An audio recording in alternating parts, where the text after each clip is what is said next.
class we have studied about the definition of the reproduction, definition of the lifespan, what is the importance of the reproduction, and different animals having different lifespans and the phases of the life cycle. Now in that we have seen about the shortest lifespan. Now we will see the longest lifespan. Okay, there is the animals and plants found which is having the longest lifespan. Okay, that is being one found in the animals, that is ocean quahog and the bowhead whale. Okay, which is found to be having 400 years living about and 211 years.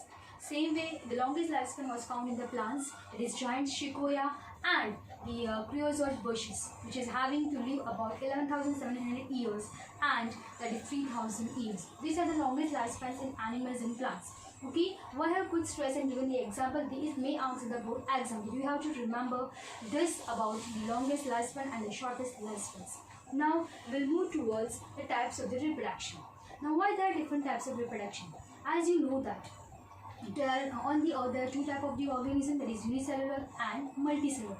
And as you know that unicellular, they do not have any complex design body, and so they do not produce any type of the gametes. So how they will reproduce if the gametes are not there? So there should be some process by which they are giving rise to new offsprings. Okay, those organisms which are not having any reproductive organs or any sex organs, and then also they give rise to new offsprings, that is by only single individual, then this method is known as asexual. Asexual means what? Absence of sex organs, and then also they are giving rise to new offspring. Therefore this process is known as asexual reproduction. Okay, now next is what? Sexual reproduction. Sexual means what? Those organisms who is having different types of gametes and the reproductive parts and they fuse to form the new offspring, that is known as sexual reproduction. Therefore we have to classify it into two types of reproduction. Okay, now first difference is what? In asexual only single individual is involved and single parent is involved, and in the sexual two different parents are involved of the opposite sex, okay, which fuse to form the zygote, okay. Second difference is what? There are no formation of the gametes, so no fusion of the gametes. In the sexual reproduction there are the formation of the gametes, so it will fuse. Third is what? Here only no gametes are there, only single parent is there. Okay, therefore this single parent to form the new offsprings, they undergo mitotic division. And in the sexual, both the divisions are seen, mitotic and meiotic.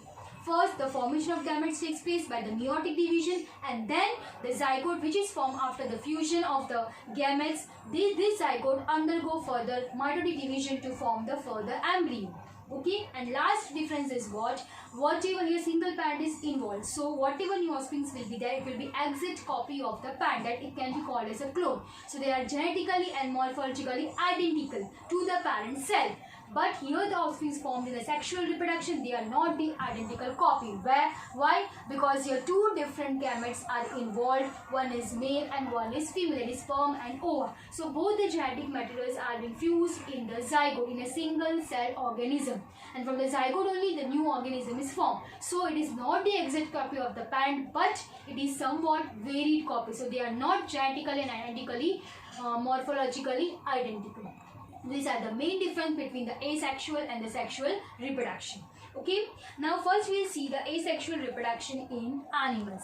Now as you have seen in the 10th standard also, in earlier classes also, okay, which are the type of asexual reproduction in the animals. The first method, that is a fission method. Now what is my fission? Breaking down.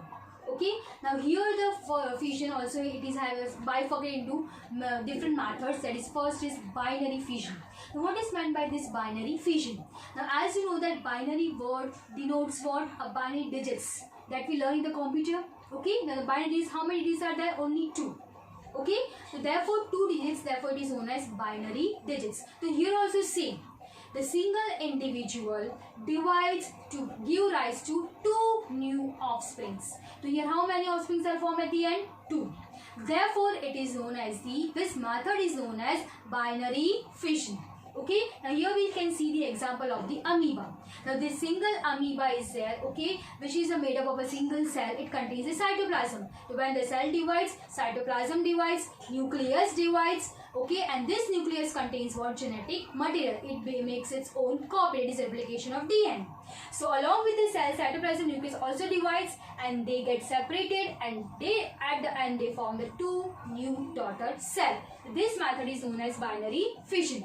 Now in amoeba, if it is seen, it is known as a irregular binary fission. Why? Because amoeba is a irregular shape. Therefore this type of fission is known as irregular binary fission. But when we see the example of the euglena, now see how the euglena divides. Euglena divides longitudinally. Therefore this, and at the end how many daughter cells are formed? 2. Therefore this binary fission is known as longitudinal binary fission. Now as we see the paramecium, how the paramecium divides? Not longitudinally, but it divides transversely. Okay, so when the organism divides transverse, this type of binary fission is known as transverse binary fission. So this you can just have the look, that is irregular binary fission, longitudinal binary fission, and the transverse binary fission. Now second method of fission, it is what? A plasmatomy. Okay, before plasmatomy we will just learn about the multiple fission. Now what is a multiple fission? So you can see that when the organism single parent divides, it gives rise to not two organisms, but it gives rise to many new offsprings at the same time. That is known as multiple fission. So amoeba can show the binary fission also, it can show the multiple fission also. So in which condition it shows multiple fission, that we will discuss later. But you have seen in 10th standard about the multiple fission example, that is a plasmodium. Plasmodium is a single cell, okay, it divides and give rise to at the same time multiple number of offspring. This is known as multiple fission. Now one more multiple fission term is there, that is plasmatomy. Now what is this plasmatomy? Plasmatomy means what? The organism, as you know that every living organism, single cell, it contains only one nucleus, but some unicellular organism contains more number of nucleus. So such organism can be known as multinucleated organism. Now when this multinucleated organism divides by multiple fission, what will happen? It will produce number of the offsprings, okay, like this. These are the number of the offsprings. Now what I told, the organism contain how many nucleus? More. So when it will produce offsprings, so each offspring also will contain more number of nucleus. This is known as multinucleated multiple fission. In one word, it is known as the plasmatomy, which is seen and in the example Opelina, Paleomyxa, okay, that you can remember. So what is plasmatomy? Multinucleated multiple fission. One organism having many nucleus, it divides and produces many organisms. So each organism will be having more number of the nucleus, which is known as multinucleated multiple fission. And in one word, it is known as plasmatomy. So till now we have seen about the multiple fission and binary fission. Thank you.